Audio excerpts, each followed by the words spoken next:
જી sir.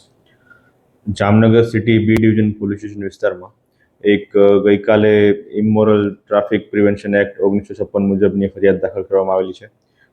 બનાવની વિગત મુજબ એક ચિરાગ એપાર્ટમેન્ટ પટેલ કોલોની 9ના છેડા પાસે આવેલું જે એપાર્ટમેન્ટ છે તેમાં ગ્રાઉન્ડ ફ્લોર ઉપર જે આ કામના આરોપી બેન છે વર્ષાબેન વાઇફ ઓફ સંજયભાઈ કિશોરભાઈ ધખાણ.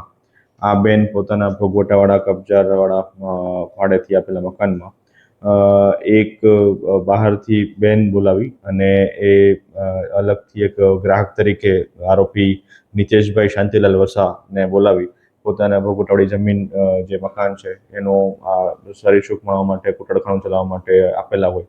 તો આ બાબતની ફરિયાદ સિટી બી ડિવિઝન પોલીસ સ્ટેશનમાં 1606/25 તો ઇમોરલ ટ્રાફિક પ્રિવેન્શન એક્ટ 1956ની કલમ 3(1), 4(1) અને 5(1) મુજબ નોંધવામાં આવેલો છે અને આરોપીઓને કાયદેસરની કાર્યવાહી આગળ ચાલુ છે.